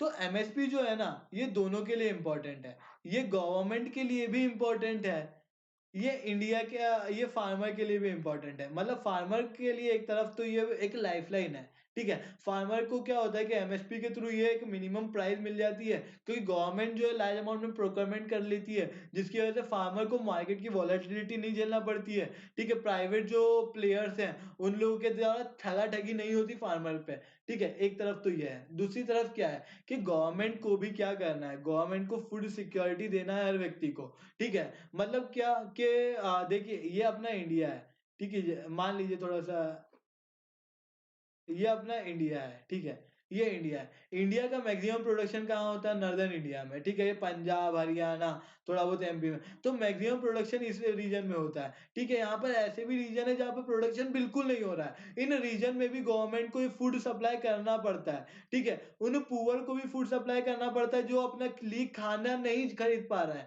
ठीक है। तो इन लोगों को फूड सप्लाई करने के लिए गवर्नमेंट के पास खुद के पास भी तो फूड होना चाहिए, फूड ग्रेन होना चाहिए। गवर्नमेंट फूड ग्रेन कहाँ से लाएगी, ठीक है। गवर्नमेंट के पास दो ऑप्शन है, या तो फार्मर से डायरेक्ट एमएसपी पे ले ले, या फिर फार्मर को प्राइवेट प्लेयर के पास छोड़ दे और अगर प्राइवेट प्लेयर के पास छोड़ेगी तो गवर्नमेंट भी जो प्रोक्योरमेंट लेगी वो प्राइवेट प्लेयर से लेगी, और जब प्राइवेट प्लेयर से गवर्नमेंट लेगी तो गवर्नमेंट को भी क्या होगा, ग्रेन जो है वो महंगा पड़ने वाला है। तो गवर्नमेंट को भी फायदा इसी में है कि एमएसपी रहे। तो इस कारण से गवर्नमेंट खुद भी कह रही है कि भाई हम लोग एमएसपी नहीं हटा रहे हैं, हम लोग बस ये 3 चेंजेस किए, इसके अलावा और कोई भी चेंजेस नहीं है। सो बहुत सारे लोग ऐसा गलत फहमियां फैला रहे हैं जिसकी वजह से ये कह रहे हैं कि एमएसपी हट जाएगा, जबकि गवर्नमेंट ने कह दिया है कि हम ये एमएसपी नहीं हटाने वाले हैं। इस कारण से इसके अलावा जो फार्मर यूनियन जो भी चीजें कह रहा है उसके अंदर से कुछ कुछ चीजें जो है वो गवर्नमेंट इंक्लूड करने वाला है। ठीक है, अब अभी ये देखना बाकी है कि फार्मर और गवर्नमेंट के बीच में क्या चीजें होती है, क्योंकि गवर्नमेंट के द्वारा जो भी चीजें जो भी बातें लाई जा रही है, जो भी इम्प्लीमेंटेशन लाए जा रहे हैं, ठीक है, जो भी चीजें की जा रही है कि हम लोग ये मान लेंगे वो मान लेंगे, उन सारी चीज को फार्मर जो है वो डायरेक्टली मना कर दे रहा है। फार्मर जो है वो इसी बात पे अटके हुए हैं कि ये 3 लॉ जो है वो उन लोगों को फटाफट से हटा दो। ठीक है, फार्मर का बस यही है, और गवर्नमेंट कह रहे हैं कि इन 3 लॉज को हटाने की बजाय आप ये बात कीजिए कहाँ पे इम्प्लीमेंट करना है, कहाँ पे इसके अंदर चेंजेस करना, हम आपके अकॉर्डिंग वो चेंजेस कर देंगे अगर उसके अंदर प्रॉब्लम होगी तो। सो अभी ये देखना बाकी है कि क्या इन दोनों के बीच में क्या रिजल्ट निकलता है, क्या मिडिल पाथ निकलता है। सो अभी ये देखना बाकी है। बाकी मैंने आपको फार्म लॉ के बारे में एक इंटरनेशनल व्यू बता दिया है, उसके अलावा मैंने क्या जरूरत है वो बता दिया है, उसके अलावा एमएसपी हटेगी या नहीं ये प्रॉपर एडिटोरियल के थ्रू मैंने आपको बता दिया है। सो ये आपका हो गया फार्मर लॉ के बारे में, and that's all from my side. अच्छा भाई, तो अब मैं चलता हूँ। आप ये कोड याद रखिएगा, SRC10 मेरा एक कोड है जिससे आपको डायरेक्ट 10% डिस्काउंट मिलेगा, चाहे आप कहाँ पर हो, चाहे आप एसएससी के लिए प्रिपेयर कर रहे हो, चाहे आप यूपीएससी के लिए प्रिपेयर कर रहे हो, चाहे आप जेई के लिए कर रहे हो, चाहे आप कैट के लिए किसी भी एग्जाम के लिए प्रिपेयर कर रहे हो, आप यूज कीजिए code SRC10 and you will get the flat 10% of. So thank you, that's all from my side, have a nice